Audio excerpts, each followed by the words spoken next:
Hello, good morning, and welcome to Frank's School. Boy, time is running out.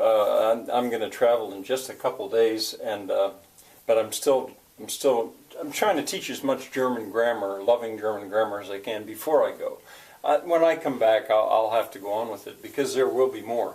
But so, and the other thing is, there's other things going on, not just this. I'm also teaching other things. We're putting a farm that we have on the market, not this farm. So I got a lot of things going on, some of which I'll share with my in my school, in Frank's School. But anyway, the German.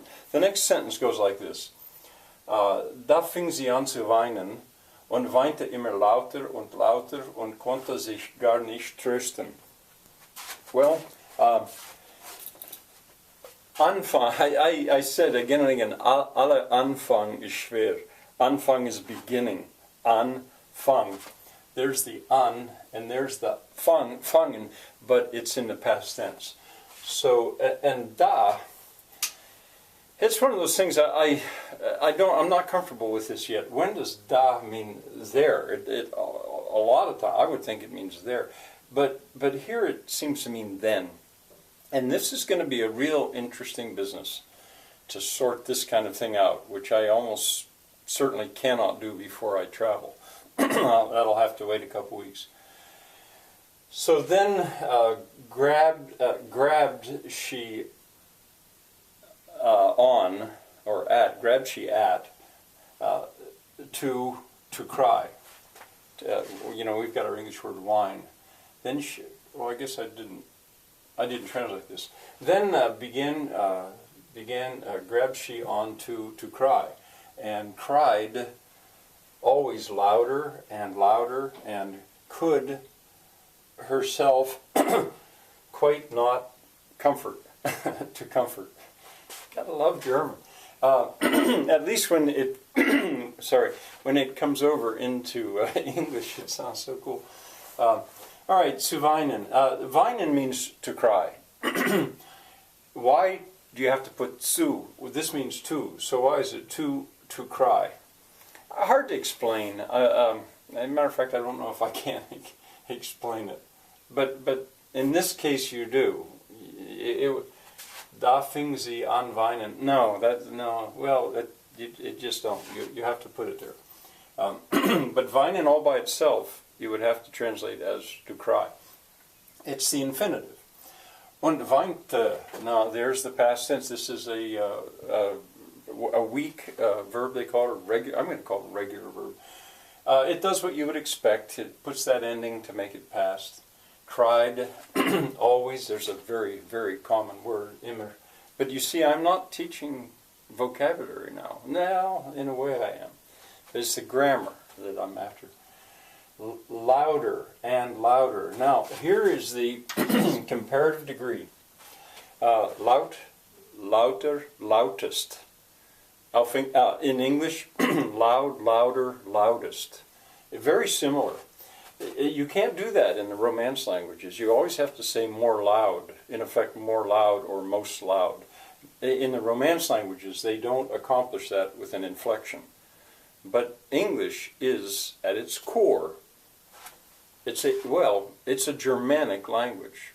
I've taught this elsewhere, loaded with lots and lots of vocabulary from the Romance languages, and changes. They've affected English too, but at the core, English is Germanic, and you can see that here. And können would be to can. In English, there's a very peculiar word. You can say, I can, you can, but I need to can. I need to be able to. We have to say that that's called paraphrastically. There's a word you don't need to know, but paraphrastic means when you use a group of words to accomplish something. To be able to. But in German, you don't say that. You say können. It's like saying to can. But in any case, here's the past tense. Konnte herself quite not to comfort. Now see here, you don't put the zu. here's that reflexive pronoun. You comfort yourself. The word gar that's a little hard to explain. Ganz und gar nicht. Absolutely not. Quite and well. All right. Let's see. Da fing sie an zu weinen und weinte immer lauter und lauter und konnte sich gar nicht trösten. I don't know if that comma goes there or not. I think so. Yeah. Trösten.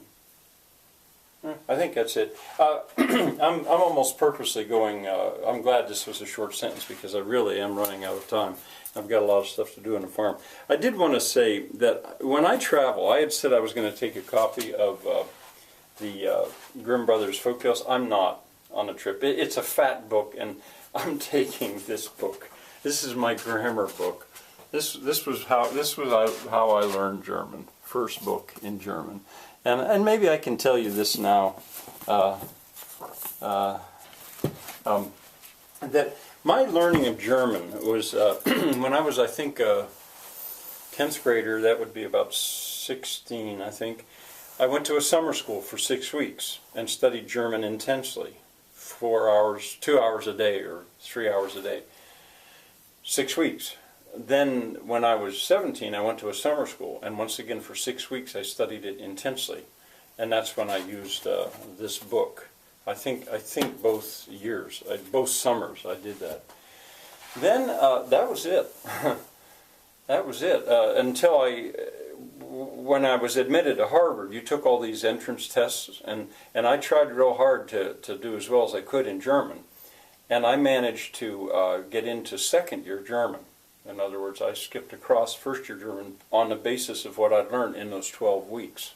But I was up against students probably who had 4 years of German in high school. I don't know. It can be learned very fast.